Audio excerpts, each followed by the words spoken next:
Hello there, what's up kiddos? क्या है आप सब तैयार लेकर के अपने अपने हथियार? आज हम मिलकर के करेंगे parallelogram law of vector addition के ऊपर जोरदार वार। हम ऐसे ही पढ़ते रहेंगे, प्रगति करते रहेंगे और मिलकर के करेंगे फिजिक्स के भवसागर को पार। तो मैं हूं आपकी अपनी personal physics tutor doctor Reema McMullan और आज हम लोग करेंगे वेक्टर एडिशन किस तरह से, using parallelogram law of vector addition. तो चलिए देखते हैं कि आज का हमारा एजेंडा क्या है। Parallelogram law of vector addition, इसके साथ साथ हम लोग क्या करेंगे, हम लोग कंपेयर करेंगे parallelogram law of vector addition को किसके साथ, triangle law of vector addition के साथ। इन दोनों के अंदर क्या सिमिलैरिटीज है, क्या डिससिमिलैरिटीज हैं, क्या समानताएं हैं, क्या असमानताएं हैं, और हम लोग डिस्कस करेंगे कुछ एक एग्जाम्पल्स भी। क्यों?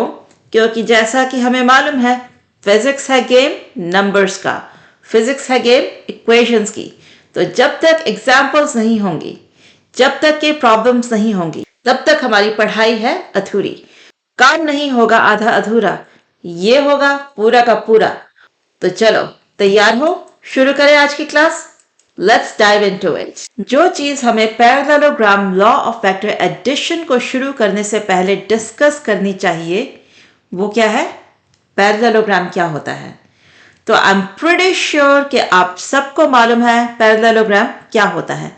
ऐसा करो, अपनी अपनी नोटबुक के ऊपर बना लो एक पैरेललोग्राम। ठीक है, आप अपनी नोटबुक के ऊपर बनाओ, मैं अपने यहां पर स्क्रीन के ऊपर बनाती हूं। Let's do it.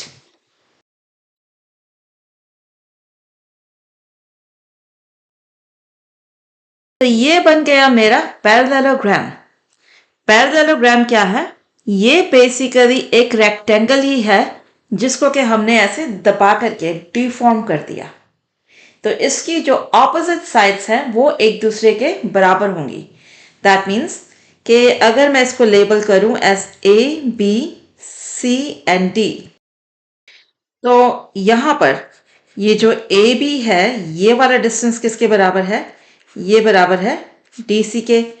और ए डी किसके बराबर है? ये बराबर है बी सी के। इसके साथ साथ अगर हम बात करें किसकी, एंगल्स की, तो हमें मालूम है कि एंगल डी ये किसके बराबर होगा? एंगल बी के। और एंगल ए किसके बराबर होगा? ये बराबर होगा एंगल सी के। तो ऐसी शेप को क्या बोला जाता है? ऐसी शेप को बोला जाता है पैरेललोग्राम। तो हम लोग क्या करेंगे, हम लोग देखेंगे कि दो वेक्टर्स को कैसे ऐड किया जाता है using the parallelogram law of vector addition. और आप ये भी नोटिस करोगे कि ये बहुत बहुत सिमिलर है किसके? Triangle law of vector addition के, जिसको हमने ऑलरेडी पढ़ लिया है, जिसको हम ऑलरेडी देख चुके हैं। आपने अगर अभी तक वो वाला लेक्चर नहीं देखा और अगर आपको triangle law of vector addition अभी तक नहीं आता है, तो आई हाईली रेकमेंड कि आप उस लेक्चर को ज़रूर देखिए।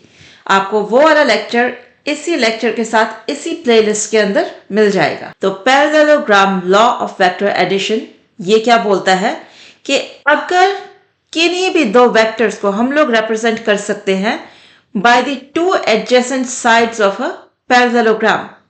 दैट मीन्स कि अगर दो वेक्टर्स हैं जो कि जा रहे हैं along D A and D C, या फिर along D C and C B, या फिर along C B and B A, या फिर along B A and A D.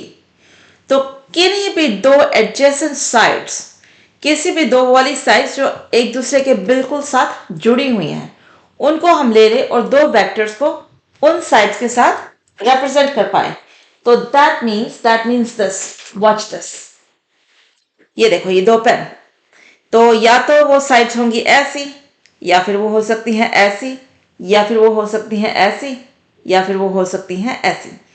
तो कोई भी ऐसे दो वेक्टर्स जिनको हम लोग इस तरह से रिप्रेजेंट कर पाए, ठीक है, तो उनका जो रिजल्टेंट होगा उन दो वेक्टर्स का, वो क्या होगा? The diagonal of the parallelogram that is passing through the common initial point of the two vectors. तो यहाँ पर क्या हो रहा है? ओके, तो इसको चलो थोड़ा सा छोटा कर लेते हैं यहाँ पर. Parallelogram law of vector addition can be used to add any two vectors that can be represented by the two adjacent sides of a parallelogram.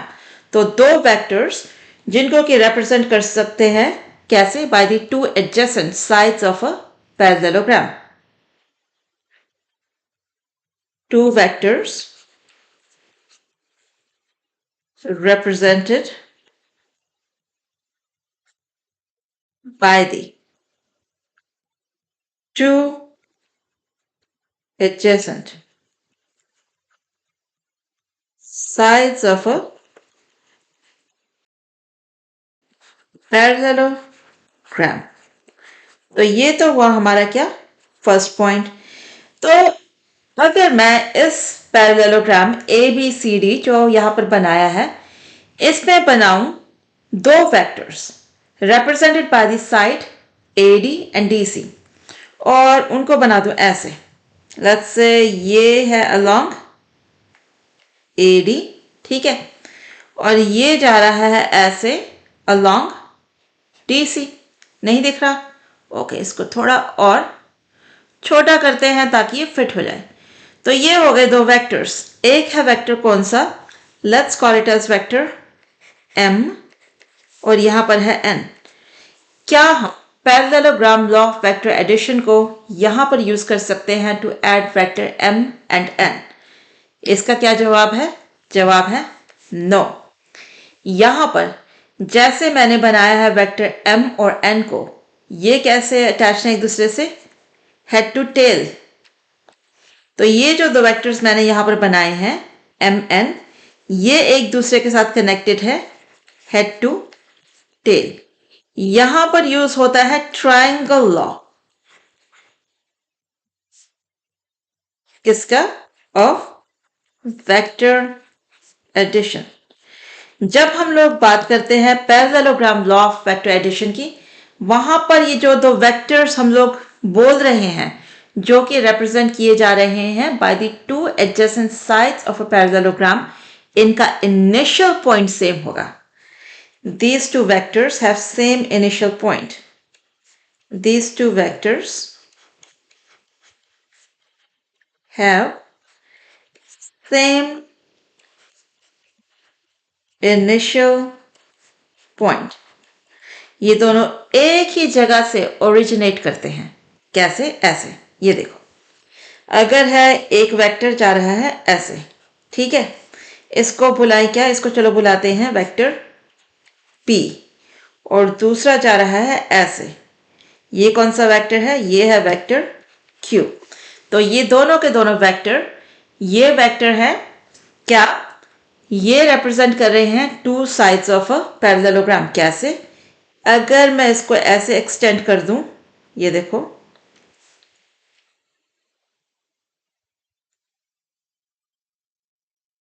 तो हमारे पास क्या आ गया? एक पैरेललोग्राम. और जो वेक्टर P एंड Q हैं, ये रिप्रेजेंट कर रहे हैं two adjacent sides of the parallelogram. तो इस केस के अंदर जो रिजल्टेंट बनेगा किसका? Of the vector P and Q, that will be the diagonal of the parallelogram. और ये जो डायगोनल है, ये पास कहां से हो रहा है? ये पास हो रहा है from the common initial point of the two vectors P and Q. तो ये हुआ हमारा रिजल्टेंट R. तो just to compare and contrast it with the triangle law, उसमें क्या होता था? अगर हमारे पास ट्रायंगल लॉ के अंदर होते ये वेक्टर्स P और Q, या फिर Y P and Q, let's come back to this M and N. तो M एंड N की अगर बात करें तो यहां पर क्या हो रहा है? वेक्टर M आ रहा है ऐसे नीचे की ओर, सही, और N जा रहा है ऐसे टू दी राइट. ये है वेक्टर M, ये है वेक्टर N. यहां पर क्या हो रहा है? जहां पर M का हेड खत्म हो रहा है, वहां से शुरू हो रही है N की टेल. तो ये है हेड टू टेल कनेक्टेड. यहां पर इस केस के अंदर जो रिजल्टेंट होगा वो जाएगा from the tail of M to the head of vector N. तो ये क्या है? ये है ट्रायंगल मेथड। किसका? वेक्टर एडिशन का। और ऑन द लेफ्ट साइड क्या है? ये है parallelogram method of vector addition. बस इतना सा अंतर है दोनों के अंदर, हो गया। कंसेप्चुअली सिर्फ इतना ही है। मैथमेटिकली अब हम लोग देखेंगे कि parallelogram law of vector addition के अंदर जो वेक्टर आर है, जो कि क्या है? रिजल्टेंट है, उसके मैग्नीट्यूड और उसकी डायरेक्शन, उन दोनों को कैसे निकाला जाता है। तो अब हम निकालने वाले हैं वेक्टर आर के मैग्नीट्यूड और डायरेक्शन को।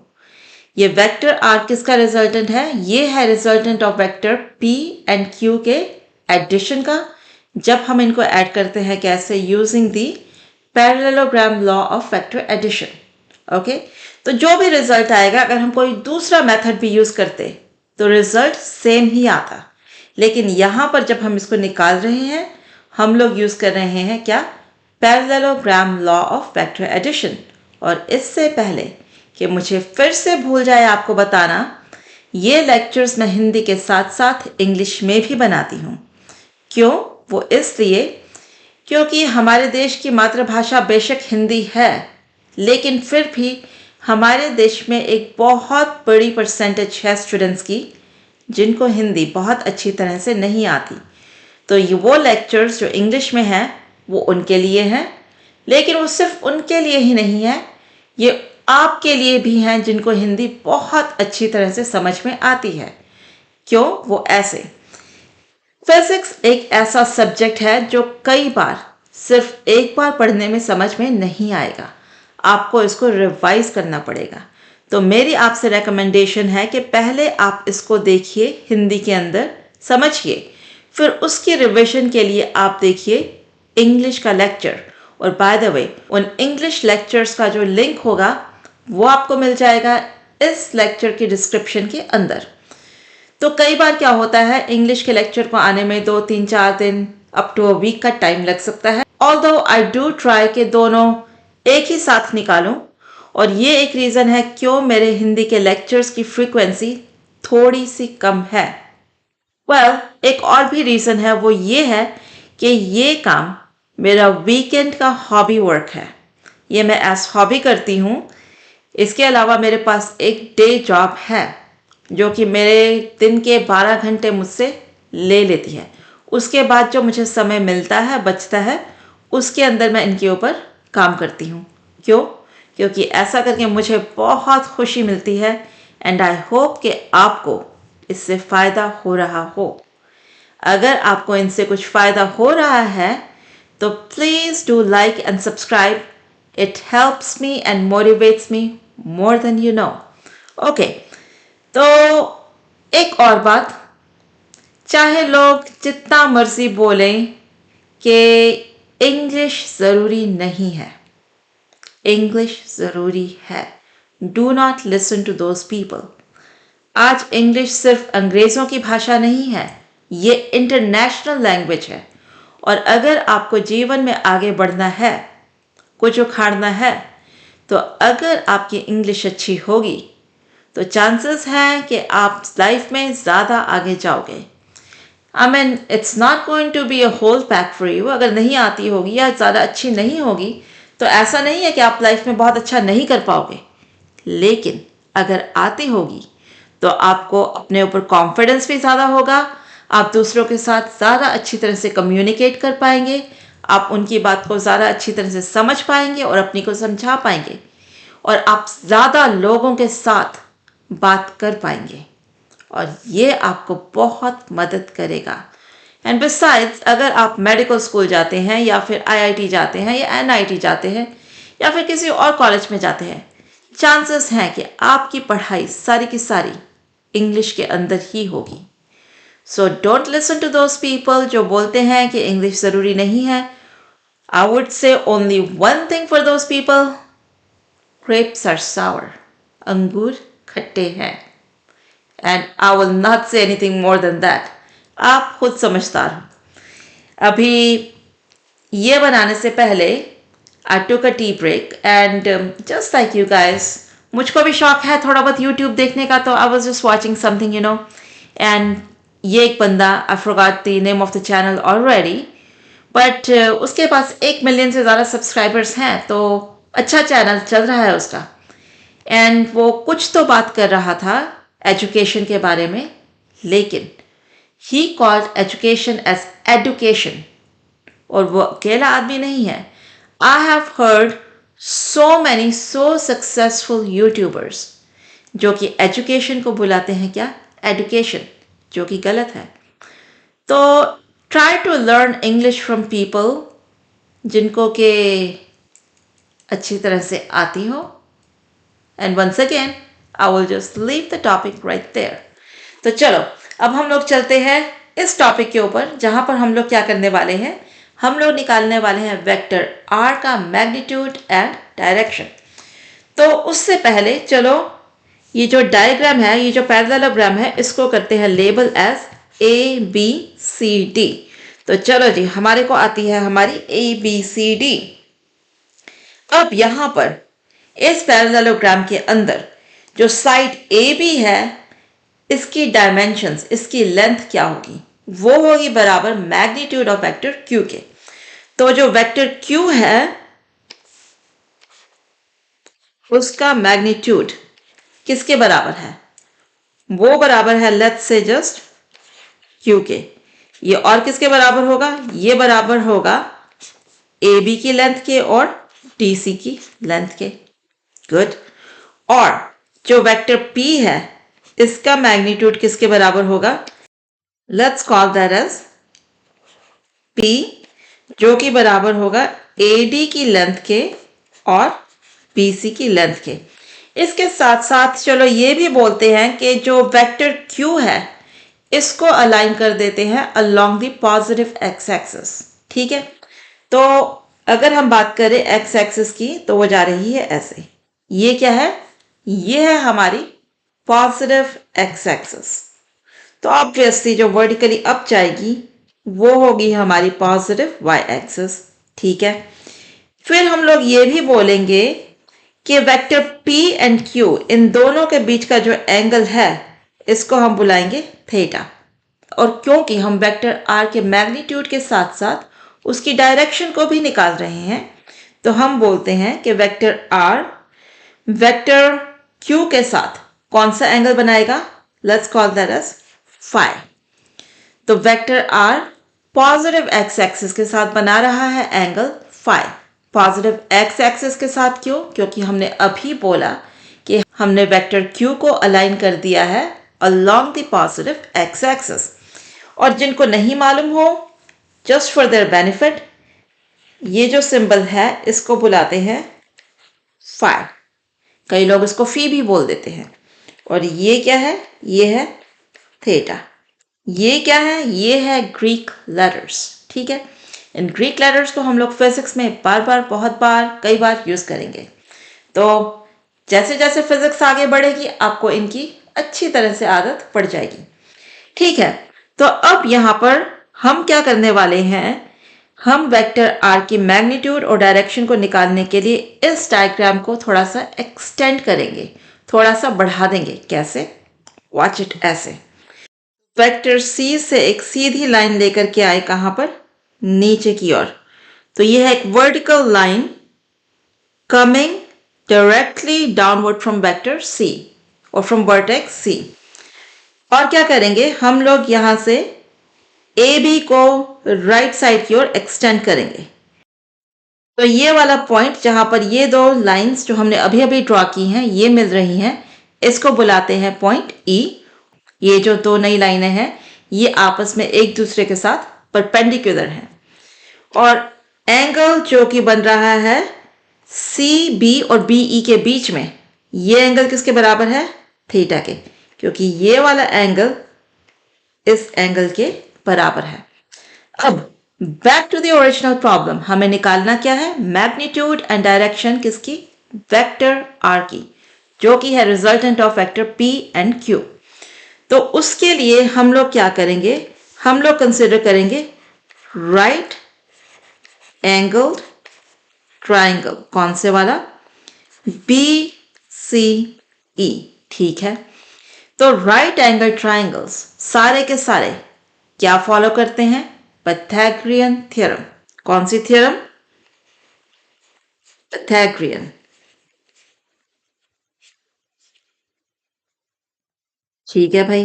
तो पाइथागोरियन थ्योरम क्या बोलती है? ये बोलती है कि जो हाइपोटेन्यूज है, जो कि इस ट्राइंगल BCE के अंदर है, BC के बराबर, इसका स्क्वायर इक्वल्स जो दो स्ट्रेट लाइंस है, परपेंडिकुलर लाइंस है, उनको इंडिविजुअली स्क्वायर करके उनको ऐड कर दो।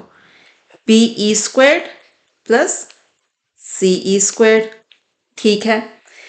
जो BC है ये किसके बराबर है? ये बराबर है वेक्टर P के मैग्नीट्यूड के। तो BC की बजाय लिख दो P स्क्वायर्ड। BE स्क्वायर्ड को छोड़ दो as BE squared and CE squared को छोड़ दो एज CE स्क्वायर्ड। हम इस पर वापस आएंगे। अब हम लोग चलेंगे किस पर? अब हम लोग चलते हैं ट्राइंगल ACE के ऊपर।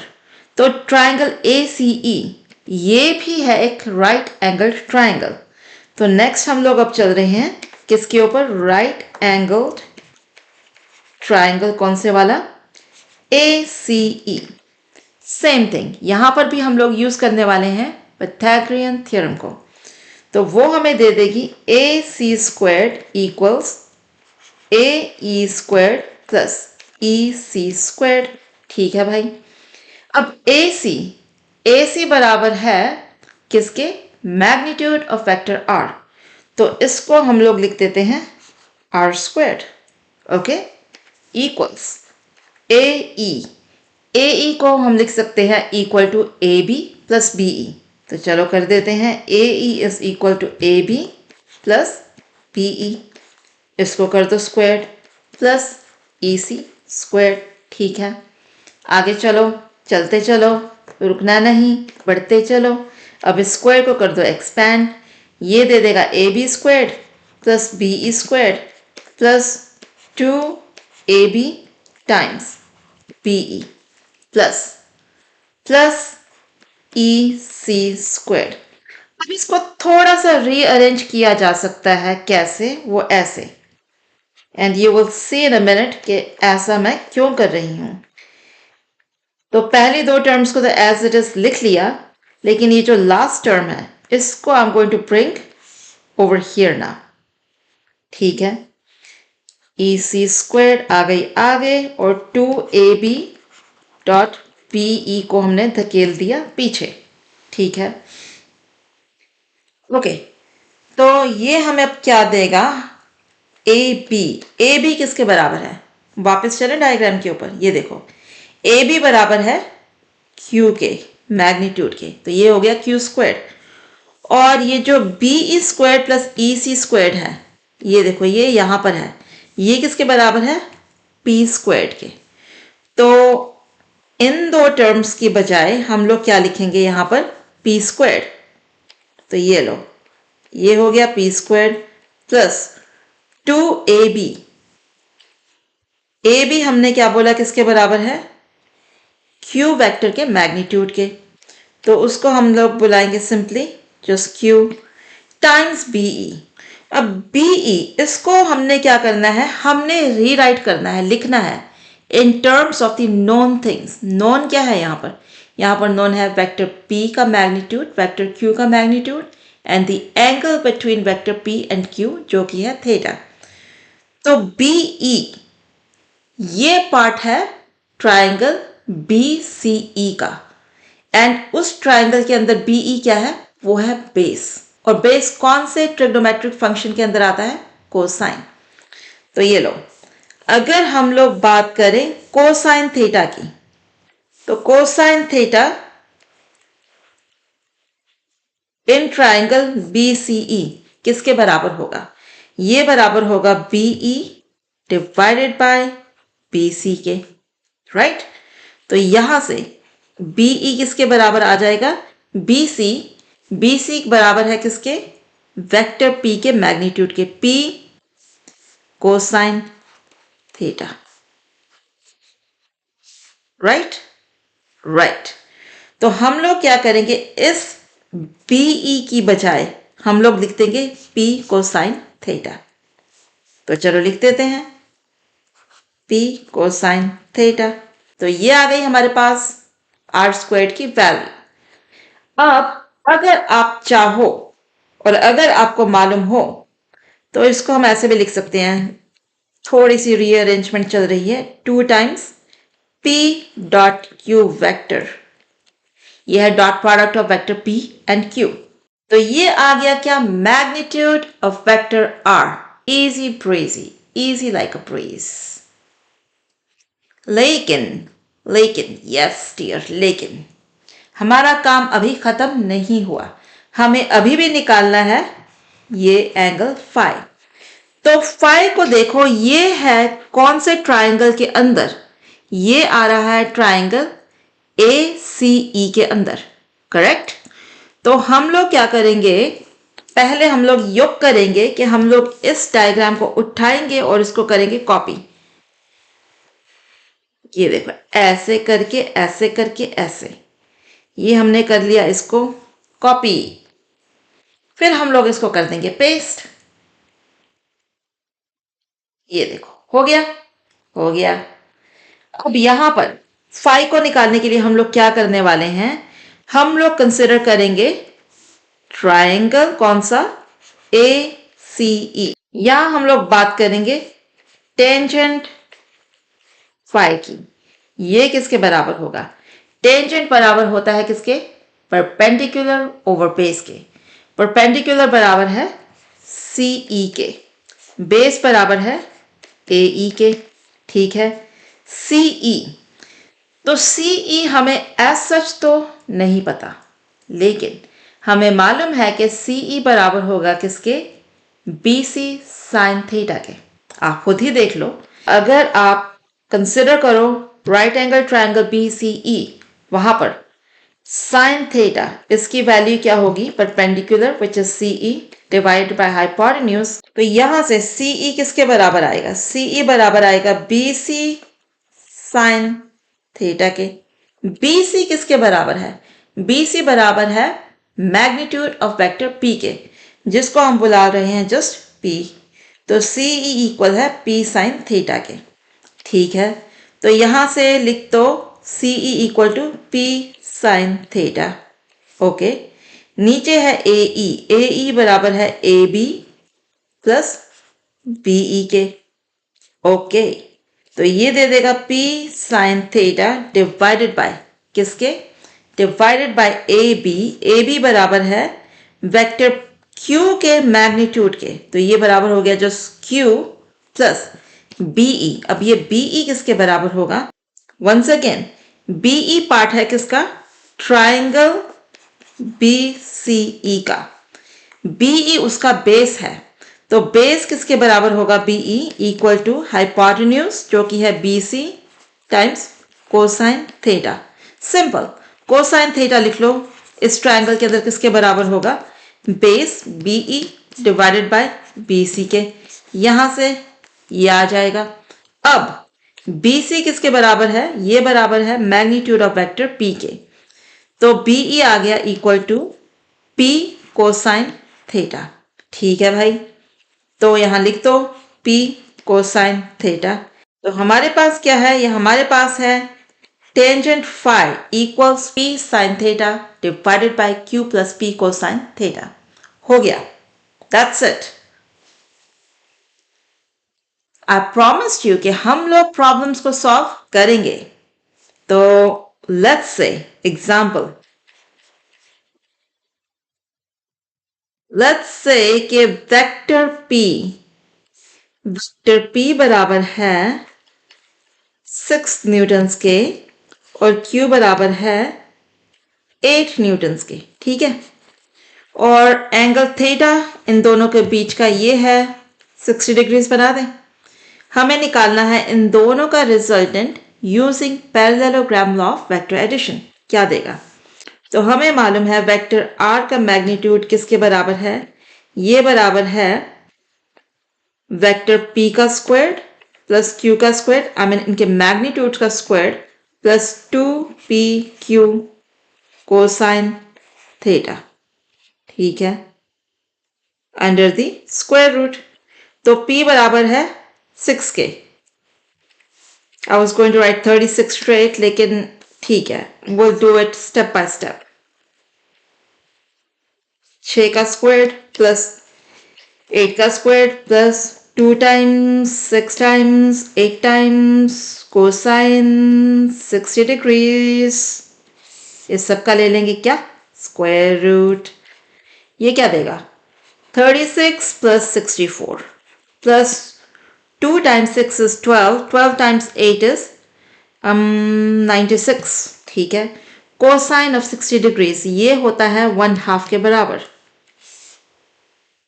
Square root. 36 प्लस 64 होता है 100 प्लस 96 का हाफ दे देगा हमारे को 4 and 8, ये दे देगा हमारे को 148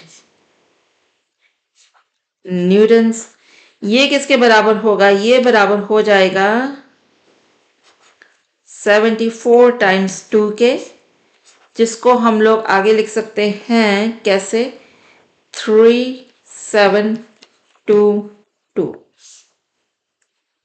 तो अब हम लोग यहां से 2 को फैक्टर आउट करके 2 times square root of 37 newtons, ये आ गया हमारा जवाब। लेकिन पूरा का पूरा नहीं, अभी ये आधा जवाब है। क्यों, क्योंकि एंगल अभी बाकी है माय डियर। एंगल को कैसे निकालेंगे, हमें मालूम है थीटा होगा टेंजेंट इनवर्स किसका, क्यू साइन थीटा, और नीचे होगा P plus Q cosine theta, ठीक है भाई। डाल दे नंबर्स उसके अंदर, डाल दो। ये दे देगा टेंजेंट इनवर्स किसका, क्यू, क्यू था हमारे पास किसके बराबर, क्यू बराबर था यहां पर 8 के, P बराबर है 6 के, और थीटा बराबर है 60 के, ठीक है। Q is 8 sine of 60 degrees, ठीक है। P बराबर है 6 के प्लस Q बराबर है 8 के कोसाइन ऑफ 60 डिग्रीज, ठीक है।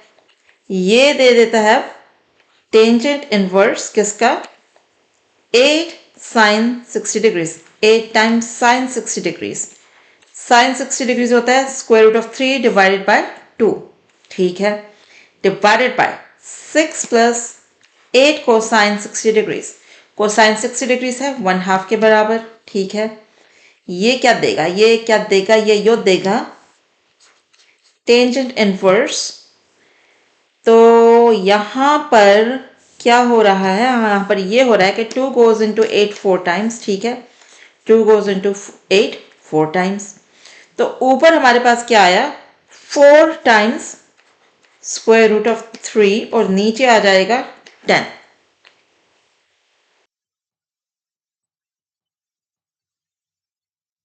जिसको कि हम थोड़ा सा और भी सिंप्लीफाई कर सकते हैं। कैसे, वो ऐसे कि 2 टाइम्स 2 इज 4, 2 टाइम्स 5 इज 10। तो ये हमें क्या दे रहा है, ये हमें दे रहा है टेंजेंट इनवर्स किसका, 2 square root of 3 divided by 5 का। अब ये किसके बराबर है, ओके ये 3 है ऊपर, ये बराबर है, हम पूछेंगे अब ये सवाल हमारे कंप्यूटर महाशय से। महाशय हमने कहां से सीखा, कोर्स KBC, हमारे महानायक मिस्टर बच्चन। ओके डोकी, तो पहला काम कैलकुलेटर यूज करते हुए I am going to check कि मेरा कैलकुलेटर किसके अंदर है, डिग्रीज के अंदर है।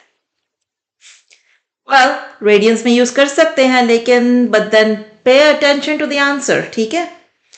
तो अब हम लोग क्या करने वाले हैं, टेंजेंट इनवर्स, ठीक है, सेकंड फंक्शन कोटेंजेंट इनवर्स किसका, 2 टाइम्स स्क्वायर रूट ऑफ 3, ठीक है। अब इसको डिवाइड करना है किसके साथ, इसको डिवाइड कर देना है 5 के साथ, ठीक है। ये हमें दे रहा है 34.715, 34.7, इसको अप्रॉक्सीमेट कर सकते हैं 35 डिग्रीज के साथ। Okay dokey. तो अब यहाँ पर ये तो हुई बात किसकी, parallelogram law of vector addition की। और अगर आपको याद हो triangle law of vector addition भी काफी यही था। Triangle law and parallelogram law of vector addition, इन दोनों के बीच में मेजर डिफरेंसेस और सिमिलैरिटीज क्या है, तो यहां पर लिख देते हैं। चलो ट्रायंगल लॉ हमने पहले किया था, ट्रायंगल लॉ लिख देते हैं। चलो ट्रायंगल, और यहां पर क्या है, पैरेललोग्राम, ग्रीन कलर। दोनों के बीच में सिमिलैरिटी क्या है, दोनों मेथड्स क्या करते हैं, दे ऐड टू वेक्टर्स। सिर्फ दो वेक्टर की एडिशन हो सकती है using both triangle law of vector addition and parallelogram law of vector addition. ये हुई दोनों के बीच में सिमिलैरिटी। सो बात करें चाहे ट्रायंगल की चाहे पैरेललोग्राम की, एड्स टू वेक्टर्स। ठीक है, अभी अगर हम बात करें इन दोनों के बीच में अंतर क्या है, तो वो होगा पहले जो ट्रायंगल लॉ है, इट्स अ सीक्वेंशियल एडिशन। तो पहले वेक्टर ए को बनाते हैं एंड देन वेक्टर बी को बनाते हैं, और ये जो दोनों होते हैं ये होते हैं हेड टू टेल। ठीक है, तो ये है सीक्वेंशियल ड्राइंग, राइट। और इन कॉन्ट्रास्ट जो पैरेललोग्राम में होता है, ये टुगेदर, दोनों इकट्ठे चालू होते हैं एक ही जगह से, together form two adjacent sides of किसकी, अ पैरेललोग्राम। जबकि ट्रायंगल में क्या हो रहा था, A and then B head to tail sequential, और ये फॉर्म कर रहा था क्या, two sides of the triangle. ठीक है, फिर क्या हो रहा था, ये फॉर्म कर रहा है पैरेललोग्राम। थर्ड जो है इसके अंदर पॉइंट ये होगा कि जो रिजल्टेंट है ये क्या है, third side of the triangle drawn in the opposite order। जबकि in case of parallelogram law of vector addition जो रिजल्टेंट होगा वो क्या होगा, यहां पर डायगोनल। जो रिजल्टेंट है पैरेललोग्राम का वो क्या है, ये है equal to the diagonal of the parallelogram.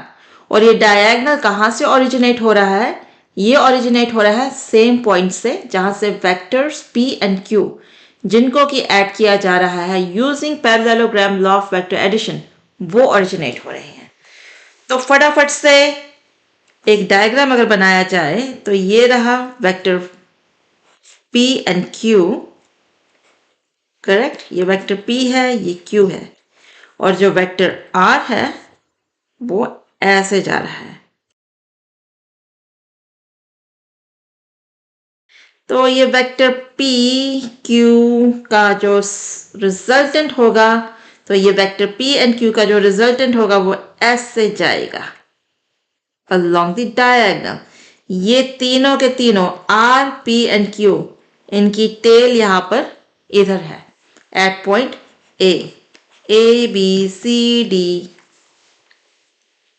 Okay, यहां से मुझे एक गाना याद आ रहा है। जब हम छोटे थे तो एक गाना में काइंड ऑफ नर्सरी राइम थी, ए बी सी किथे गई सी, पंजाबी में है। इससे आगे का मुझे याद नहीं। अगर आप में से किसी को मालूम हो ये क्या, इसके आगे क्या आता है, to let me know in the comments, I would love to know it. I mean मेरे दिमाग में आधी अधूरी बात है, मुझे इससे आगे का याद नहीं आ रहा। आई मीन एक दूसरा होता था इसके साथ का, आलू कचालू बेटा कहाँ गए थे, बंदर की झोपड़ी में सो रहे थे, बंदर ने लात मारी रो पड़े थे, बंदरिया ने टॉफी दी हंस पड़े थे, हा हा हा। वो मुझे याद है, लेकिन ये जो ABC वाली है, ABC किथे गई सी, इसके बाद का नहीं याद, भूल गया, याद नहीं भूल गया। चलो, हो गई राइम्स की बात, हो गई गानों की बात, आ जाओ इसके ऊपर वापस, अब करो कुछ ट्रायंगल लॉ की बात। तो ट्रायंगल लॉ में जो दो वेक्टर्स को हम लोग आपस में ऐड कर रहे हैं वो एक दूसरे के साथ सिक्वेंशियली ऐड होंगे। तो same vectors P and Q को अगर हमने ऐड करना होता तो हम उनको कुछ ऐसे ऐड करते हैं, P एंड देन Q, और जो वेक्टर R है वो जाएगा कहाँ से कहाँ तक, P की टेल से Q के हेड तक। ये हो गया वेक्टर R। ठीक है, तो ये तो था छोटा सा नन्हा सा मुन्हा सा लेक्चर किसके ऊपर, parallelogram law of vector addition.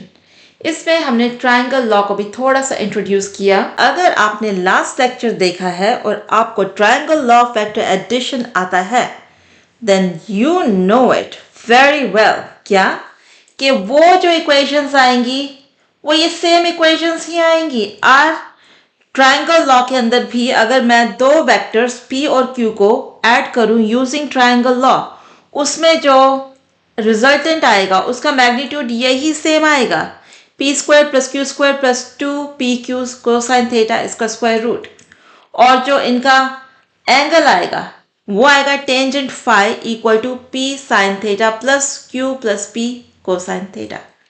Same answer आएगा। ये दो जो पैरेललोग्राम और ट्रायंगल लॉ है ये आपस में ट्विन्स हैं, बस एक थोड़ा सा ऐसे है दूसरा थोड़ा सा वैसे है, इससे ज़्यादा कोई फर्क नहीं है। दोनों अंत में सेम रिजल्ट दे रहे हैं। इनको इनके यूजेस थोड़े से डिफरेंट हो सकते हैं। फॉर एग्जाम्पल अगर हम बात करें कि हम अपने घर से निकल करके सड़क के ऊपर आए, फिर यहाँ दाएं मुड़े, सीधे चलते गए, फिर वहाँ पे एक मोड़ आया, वहाँ से हम लोग बाएं हाथ की तरफ मुड़ गए, फिर दाएं हाथ की तरफ मुड़ गए, अगर वो चलते रहे तो हम लोगों ने नेट कितनी डिस्प्लेसमेंट तय की, उसके लिए हम लोग यूज करेंगे triangle law of vector addition. दो दो को करके आपस में ऐड करते रहो। कैसे करो हमने लास्ट टाइम देखा था कि कैसे करो।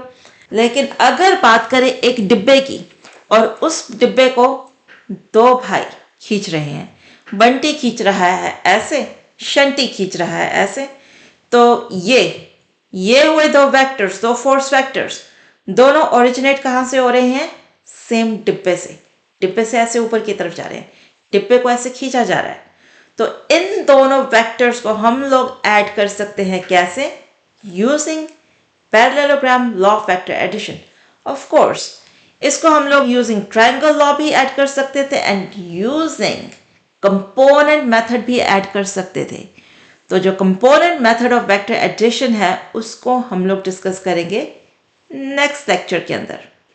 तो मिलते हैं फिर से बहुत जल्द। Until then you have a good one.